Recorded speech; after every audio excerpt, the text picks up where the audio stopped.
দেশে উদ্বেগজনকভাবে বাড়ছে হামে আক্রান্ত রোগীর সংখ্যা।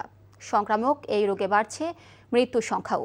স্বাস্থ্য অধিদপ্তরের থেকে পাওয়া সর্বশেষ তথ্য অনুযায়ী হাম ও হামের উপসর্গ নিয়ে গত ১.৫ মাসে সারা দেশে ২৫১ শিশুর মৃত্যু হয়েছে।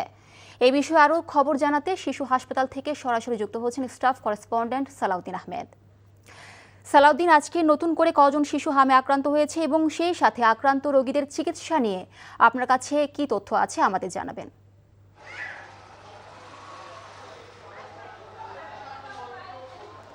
মিলি, সকাল থেকে আমরা বেশ কয়েকটি হাসপাতাল পরিদর্শন করেছি এবং সেই হাসপাতাল পরিদর্শন শেষে আমরা বাংলাদেশ শিশু হাসপাতাল যেটি রয়েছে সেখানে অবস্থান করছি এবং আমরা অনেকক্ষণ ধরে এখানে অবস্থান করছি এবং আমরা রোগীদের শিশুদের যে আসা যাওয়া সেটি পর্যবেক্ষণ করছিলাম এবং হাম রোগে আক্রান্ত হয়ে বেশ কয়েকজন শিশু সুস্থ হয়ে বাড়ি ফিরেছেন এবং বেশ কয়েকটি শিশু আবার আক্রান্ত হয়ে এখানে হাসপাতালে ভর্তি হয়েছেন বলে আমরা দেখতে পেয়েছি এবং আমরা রোগীদের সাথে কথা বলেছি এবং অধিকাংশ রোগী বিভিন্ন জেলা থেকে এসে এখানে ভর্তি হয়েছেন। তাদের অবস্থা কারো আশঙ্কাজনক অবস্থা হওয়ার কারণে তাদের আইসিইউতে ভর্তি করাতে হয়েছে এবং যারা মোটামুটি সুস্থ হয়েছেন তাদেরকে বেডে চিকিৎসা দেওয়া হচ্ছে।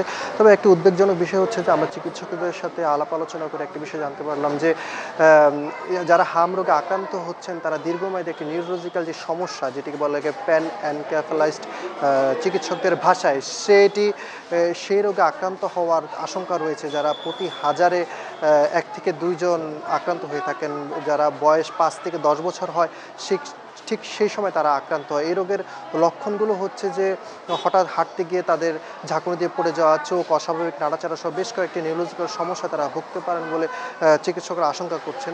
তবে সেটি হাজারে 1 থেকে 2 জন হয় বলে আমাদেরকে চিকিৎসকরা জানিয়েছেন। তবে এই ব্যাপারে চিকিৎসকরা বলছেন যে এখন পর্যন্ত কোনো ওষুধ তৈরি হয়নি এই চিকিৎসার জন্য। তাই যে টিকা রয়েছে, যে টিকাদান কর্মসূচি রয়েছে, শিশুদেরকে টিকাই একমাত্র সমাধান বলে আমাদেরকে চিকিৎসকরা জানিয়েছেন। মিলি, আমার এই ছিল সর্বশেষ। এতক্ষণ জানছিলাম হামে আক্রান্ত রোগীদের চিকিৎসার খবর।